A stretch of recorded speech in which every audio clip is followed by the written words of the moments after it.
Vou usar a máscara do Hipócrates para contar uma história. A visita desse rapaz foi extremamente importante, porque desde que ele se aproximou de mim, há quase um ano atrás, eu fui descobrir que o IBRAPSE, que foi uma instituição criada aqui no Rio de Janeiro na década de 70, nos finais da década de 70, em plena ditadura, com um objetivo muito claro de romper a hegemonia da IPA, porque a IPA era a Associação Internacional de Psicanálise e ela era hegemônica. Na Argentina, você chegava a ter que esperar 5 anos para conseguir uma vaga, para fazer uma análise com um didata, para você um dia virar analista. E a IPA, aqui no Brasil, pelo menos, nós tínhamos uma confusão da IPA com a própria ditadura militar. Nós tivemos a história do Leon Cabernet, por exemplo, que foi denunciada pela Helena Besserman e ela foi punida. Então, havia necessidade de dissolver essa circunstância que estava acontecendo. Quer dizer, a Associação Internacional que deveria estar cuidando do sofrimento das pessoas, estava contribuindo para aumentar o sofrimento das pessoas. Então teria que ser rompida. E partiu da cabeça do Luiz Fernando de Melo Campos trazer gente de fora que estava falando de coisas importantes no mundo e criar um congresso.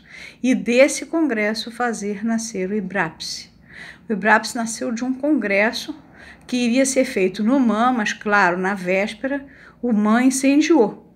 Então, ele acabou tendo que ser feito dentro do Copacabana Palace e garantido pelo presidente da Associação de Psiquiatria, Brasileira de Psiquiatria, na época, Ulisses de Viana, que passou o congresso inteiro sentado no Copacabana Palace para garantir que a ditadura não impedisse o Congresso, porque ela queria impedir o Congresso. E o Congresso mudou as cabeças das pessoas. Muito bem. Aí, a partir daí, surgiu o IBRAPSE, durou anos, e ele era um curso de formação onde você tinha a sua aula, depois você saía da sua aula, ia para um grupo operativo, onde com mais 9 colegas, você tinha um coordenador que coordenava a discussão de tudo que você tinha acabado de aprender na aula e um observador mudo. Mudo para quê? Para fazer a paranoia dentro do grupo, para o grupo ficar meio paranoico. Era tudo teorizado na base de Pichon Rivière. Muito bem. Essa era a história do IBRAPSE.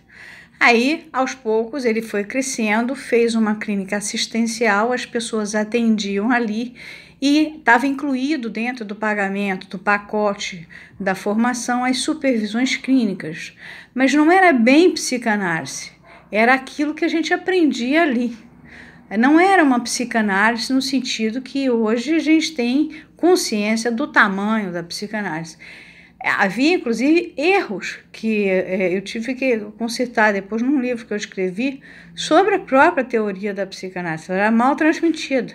A parte da segunda tópica, sobretudo. Os sonhos de angústia não eram tocados. Então, a imagem, o conceito de sonhos está errado, foi ensinado errado.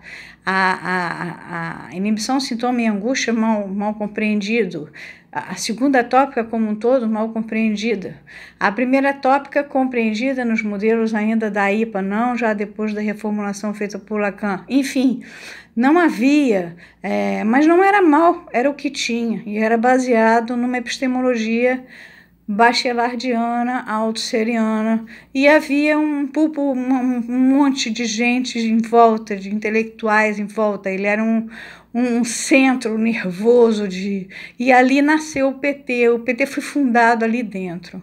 Então era uma época de ditadura, de efervescência, de mudança social, etc. Acontece que nasceu, então, dentro do IBRAPSE, um departamento de análise institucional, onde se estudava os autores de análise institucional. O carro-chefe era Lourot, que inclusive veio, tinha Lapassade, essas pessoas. Acontece que eu não sei que mágica estranha deu.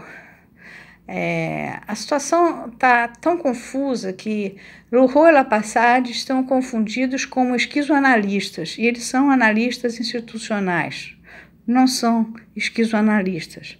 O Guattari, sim, é que inventou lá a esquizoanálise, mas o Guattari é um assunto muito mais próprio para Sueli Rouault, que nem era do IBRAPS, é ela que se dedicava mais ao Guattari. Nós líamos pouco o Guattari, não fazíamos nada com o Guattari, ele seria muito revolucionário na época. Nós trabalhávamos mais com uma estrutura dentro das instituições que a gente intervinha, que eram as instituições públicas, até ministérios. E nós éramos um grupo muito pequeno, nós cabíamos numa sala que era mais ou menos o dobro dessa, ponto. E inventaram uma porção de histórias sobre esse departamento de análise institucional. Esse departamento de análise institucional, ele já nasceu tarde dentro do IBRAPS, e ele nasceu basicamente constituído por pessoas que estavam dentro das grandes companhias, aquelas companhias que antigamente tinham 15 mil funcionários e que sabiam atuar em cima de muitos mil funcionários. E o Gregório era uma espécie de... Ele era o diretor do departamento, ele era oficialmente o supervisor, mas ele não tinha a experiência que nós tínhamos de lidar com a instituição no tamanho que nós tínhamos aqui no Brasil. Atenção! E há um equívoco, agora de repente surgiram vários analistas institucionais, então eu tive que indicar para essa pessoa, por exemplo, pessoas que sequer eram citadas e que estavam dentro dos departamentos de análise institucional e que até hoje trabalham fazendo trabalhos a partir daí. E as outras que nunca estiveram lá dentro, não passaram pela porta, ou se passaram não faziam nada porque não tinham envergadura para assumir uma instituição, para assumir uma intervenção, se dizem, estão lá nos currículos, estão aparecendo. Então, eu gostaria de esclarecer que a coisa não está boa. Por outro lado, felizmente, essa pessoa me apresentou um verbete sobre o IBRAPS, que está completamente errado. Eu tentei entrar em contato com o Luiz Fernando. O Luiz Fernando... Perguntei a ele o que ele queria que fizesse. Ele me pediu que tomasse uma providência junto ao CRP. Eu liguei para o CRP, fui muito bem atendida no CRP. Mas até hoje, a pessoa encarregada de procurar o Luiz Fernando para consertar este verbete não apareceu. Então, no verbete, que é feito por uma pessoa que, inclusive, acabou com o IBRAPS, ela já vinha da ditadura, ela vinha do Forte do Leme, ela era pesquisadora no Forte do Leme e entrou no IBRAPS, não se sabe muito bem como, e ela ajudou a romper o IBRAPS e criou uma instituição nos fundos, na rua de trás, que durou 3 meses, e que a gente brincava, chamava de IBRAPS do B. Ela era rica e teve dinheiro para montar essa instituição. Essa pessoa é que se diz autorizada a falar sobre análise institucional. Essa mulher nunca trabalhou dentro do departamento de análise institucional, enquanto o IBRAPS foi o IBRAPS. Depois ele virou uma cooperativa. E aí, depois que ele virou uma cooperativa, todo mundo saiu, até o Gregório saiu. Então, não tem análise institucional, o departamento de análise institucional do Gregório, essa pessoa não frequentou. E então, se ela virou analista institucional, virou não sei como. E é ela que é responsável por dizer. Então, ela diz que o IBRAPS nasceu num apartamento em Copacabana. Não, o IBRAPS nasceu no Colégio Rio de Janeiro, depois de um congresso muito bem planejado e montado de véspera, para justamente romper a hegemonia da IPA. Quando nasceu no Rio de Janeiro, os grupos operativos eram feitos nas casas das pessoas. Inclusive, era feito na minha casa, porque... o meu primeiro marido era da primeira turma e naquela época não tinha o IBRAPS como instituição ainda instalada na Rua Visconde Silva 61, isso só foi depois. Eu já fui da terceira turma e já peguei na Visconde Silva 61, mas eu peguei o IBRAPS desde o início porque meu primeiro marido era do IBRAPS. Então, essas histórias não foram consertadas. O verbete do Conselho Federal de Medicina, e é oficial, está errado, e até hoje eu não consegui que consertasse. A minha mão eu vou lavar. Agora, cada vez que vocês lerem o que está escrito no verbete, é mentira. E muitas pessoas que estão se identificando como analistas institucionais e analistas, que análise que tinha no IBRAPS? Ninguém deitava no divã ali. Não tinha analista ali. Ali tinham grupos de formação em grupos. Aliás, o objetivo era para esse, era romper a hegemonia. Então, era tudo grupalizado. Eram grupos de terapia, na verdade. Eram grupos terapêuticos. Algumas pessoas dali faziam suas análises individuais com seus analistas, mas isso não era assunto falado ali dentro. Isso era que nem segredo de família. A gente sabia que a pessoa fazia análise, mas não entrava. Ali não entrava aquilo ali. Até porque dentro do IBRAPS havia um compromisso, um preconceito da própria instituição contra as pessoas que iam fazer análise como nos modelos de análise tradicional. Então, eu queria esclarecer isso, entendeu? E deixar aqui no YouTube. Porque tem muita gente aí e não poderia caber naquela sala. O mais interessante é que os verdadeiros analistas institucionais, eu não vi aparecer se dizendo que eles eram do Departamento de Análise Nacional e que eles faziam tais e tais intervenções. Nada. Agora, eu vejo gente que nunca fez até a terapia de grupo obrigatória, fazia uma análise individual, se dizendo analista e analista institucional. Eu queria saber de onde é que ele se formou, porque quando acabou o IBRAPS, você foi para onde? Porque quando acabou o IBRAPS, algumas pessoas foram para algum lugar. Eu, por exemplo, fui para o campo freudiano. Para onde foram essas pessoas? Eu tenho uma conhecida que foi para a Associação Internacional de Psicanálise, foi fazer formação em psicanálise, essa sim, foi ser psicanalista, mas tradicional. Agora, tem outras que foram para outras associações lacanianas, etc.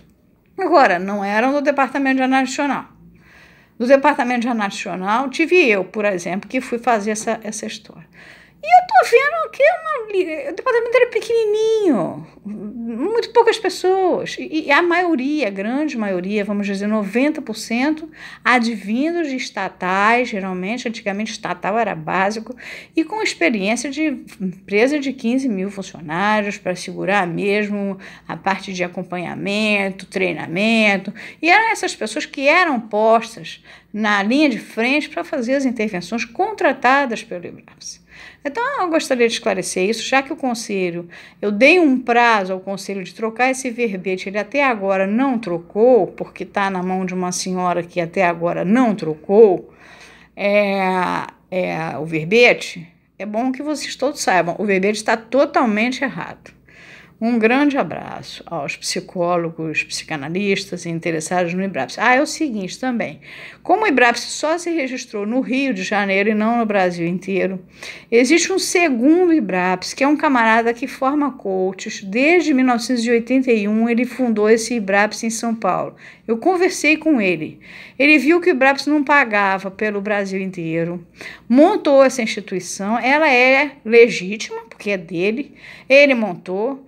Ele criava psicólogos lá em São Paulo e agora ele instrui coaches com este nome IBRAPS.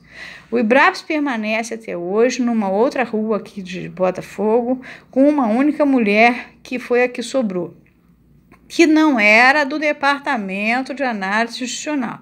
Era a única da cooperativa que ficou com todas as cotas, porque a gente ia saindo e ia doando as cotas. Essa mulher se mantém. Mas também, não que eu saiba, psicanálise ela não fez. Lá, pelo menos, não existia. Então, se ela fez a formação em psicanálise em algum outro lugar, é outra história. Então, existe o IBRAPS no Rio. Ele está numa casa com essa mulher, com o nome dela. E ela também não aparece, ninguém cita essa criatura. E existe um IBRAPS em São Paulo, é só dar um Google, e esse IBRAPS não tem nada a ver com o nosso IBRAPS. O rapaz foi bastante franco, me mandando um e-mail explicando que ele se aproveitou do nome, já que não tinha sido registrado, e em 81, que foi justamente quando foi fundado o PT, etc., o IBRAPS bombava no Brasil. Então, ele aproveitou e fez isso. Então, está feito o esclarecimento.